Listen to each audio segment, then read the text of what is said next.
thank you for taking the time to listen to a few updates on what's going on in the city. It's been a busy week. Monday we started off with having our third budget workshop with the City Council. Again, I want to thank the council for taking the time and energy and making the commitment to go through our budget items for 22. We're trying to hit a true balanced budget. The state will consider a budget balanced as long as you've got enough revenue to cover the expenses, if you've got cash in the bank or whatsoever. But we're trying to hit a true balanced budget to where our expenses do not exceed our revenues for 22. Hopefully here in the next week or 10 days, we should find out what our revenue expectations will be for 22. The council's heard all the department heads come in and explain what their budget was pertaining to, what increases they needed or whatever. And we're within about $20,000 of having a true balanced budget. So once we hear the revenue expectations, and if we're fortunate enough the revenue's up a little, we should be okay and can adopt the budget as presented. If revenue comes in less, then we've got another workshop scheduled to be able to fine tune what 22 will look like for our budget.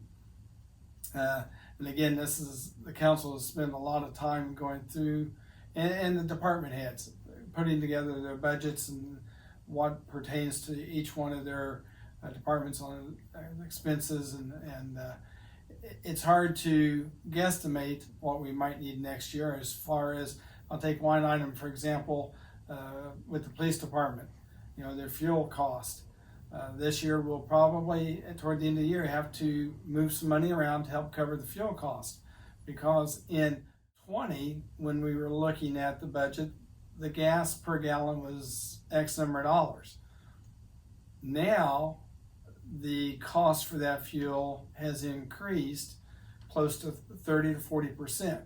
So guessing what next year is going to be is even more difficult, but we'll do the best that we can, and I appreciate the chief and the deputy chief working on that and getting the numbers to the council. Like I said, we will have one more workshop that is scheduled. That will be prior to our next council meeting starting at 4:30. And again, all of our workshops are open to the public, but the public just cannot have any kind of comment or say during those meetings. Another thing that happened this week, yesterday we did close on the property up at Jefferson and Pike Street. This was some property that Mr. Stanhouse owned. The RDC in the city had been negotiating with him. I know a few weeks ago the City Council had voted to proceed with eminent domain on the property, but Mr. Stanhouse reached an agreement with the city and we were closed yesterday, so eminent domain was not part of that process. So I think it's worked out best for both he and the city on getting the properties, because these two sites up on Jefferson and Pike are instrumental in our downtown revitalization. The music area, the stage area that's planned to go in that area, the steering committee for that has done a fantastic job planning and designing what's going to be there, and that property was key to make this happen. The stage area, hopefully we'll be able to celebrate our bicentennial next September, and the ribbon cutting for that will be the main focus for our bicentennial that weekend. So I also want to take a moment to recognize the gentleman behind the camera here, Mr. Merida. We presented him a key to the city Monday night also. Want to thank him for all of the work that he's put in for the city, doing videos for me here, but also the live streaming for the council meetings and Board of Works meetings and any of the workshops. He's been doing this now 4 or 5 years for the city, and greatly appreciate what he's done. He's going on to college here in a few weeks, and wish him best in his adventures through life. So his brother Hunter I am assuming we'll take over that responsibility, but we may have to twist his arm a little bit to get him to step up. So, but I appreciate you taking the time. That's kind of what's important things that have happened here this week. Gary's going to give you some updates on where we are in construction, and thank you for taking the time again to listen to what's going on in the city. Thank you. Well, it's afternoon and it's Friday afternoon here in the city, and I'm going to catch you up on what's going on the last couple of weeks. I'm Gary Oakes. Some good things to tell you. Our water project, which is the piping, predominantly downtown, but we've done some on all the way down Columbus Street to home. It's up in Cunningham. It's down Sycamore, Jefferson. So dotted around town where we had bad piping conditions. All that pipe is now underground. It's now got water in it that's been tested. And so we're at the point now of going back and making new connections for all the service connections to the houses and businesses. And when that's completed, then we'll abandon the old lines, which are still active right now.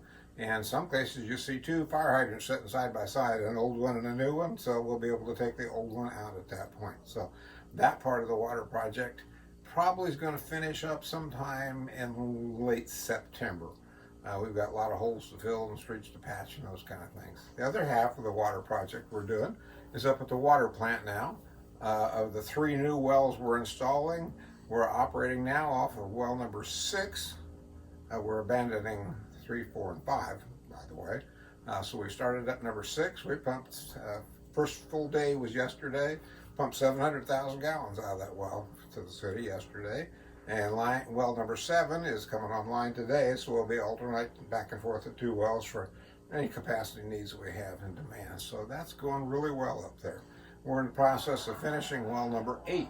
It's drilled, but the building that houses it and the electronics and everything else are under construction right now. So that's happening at that end of town.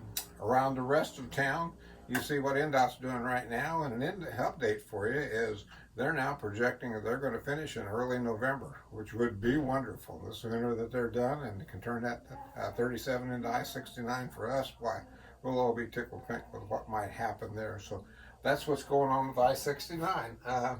Let me tell you about our plumes. I say plumes, there's 4 of them. 3 of them are consolidated together and controlled by IDEM, Indiana Department of Environmental Management. Those are designated the O'Neill, the Twig, and the Harmon Becker plumes. We finished drafting an ERO that will control what happens within those plume boundaries. And that ERO will say you shouldn't be drinking that water because it's contaminated if you have your own well. We have perfectly good city water that will be made available to you, and those responsible parties, O'Neill, Harmon, and Twig, will pay for up to $4,000 for that hookup to city water. So that's what that environmental restrictive ordinance will do, and that's why we've been negotiating on behalf of the city so that you'll be protected. The other half of that, there has to be a memo of understanding, and that memo of understanding gives the details of what the limits of the plumes are, what the street dimensions, what the street perimeter is of the plume, and there's a graphic drawing of it as well. The 4th one we're including in that ERO is the Pike Mulberry EPA Superfund plume. And we're negotiating with them on the final resolution of including them in the ERO. We'd like to have it inclusive of just the same way. And it's their commitment outside of the MOU, Memo of Understanding, that they would pay for theirs. So that's how that might exist in the whole process. So those, we think that probably be ready to present that to council for approval maybe as soon as the August 23rd meeting. So we're not terribly far away on that. You see some paving going on, getting ready to start in about 2 weeks in town. We're going to do 18 miles of paving this year. City Superintendent Mac Dunn has just given out the 2nd of those 3 contracts, and that's the one that's going to be starting in a couple of weeks. And then we'll take bids on a 3rd contract later, well, early fall, but later yet this year, to get that done, to complete that 18 miles that we'd like to get done. So inclusive of that will be the patching that we do into the water project downtown to finish those roads out. Down at the sewage treatment plant, we're building a new phosphorus removal system down there. We'll be setting those tanks probably in the next week or 2 weeks. The building pad and wall foundations and stem walls are all complete at this point, so we're just ready to set the tanks before we build the building around it. So it's kind of a step in the process to do. So we're doing the box forms and the drives and that kind of thing right now as we move forward in it. So that's kind of some of the big projects we've going. We've got High Street that we know we're buying properties on right now, and South Street we're still buying properties on right now. Otherwise, those two are still on schedule. So that'll do it for this week, I hope. If you got any questions, feel free to give me a call. Gary Oaks here in the office, 765-318-9123. Simple enough. Thanks, guys.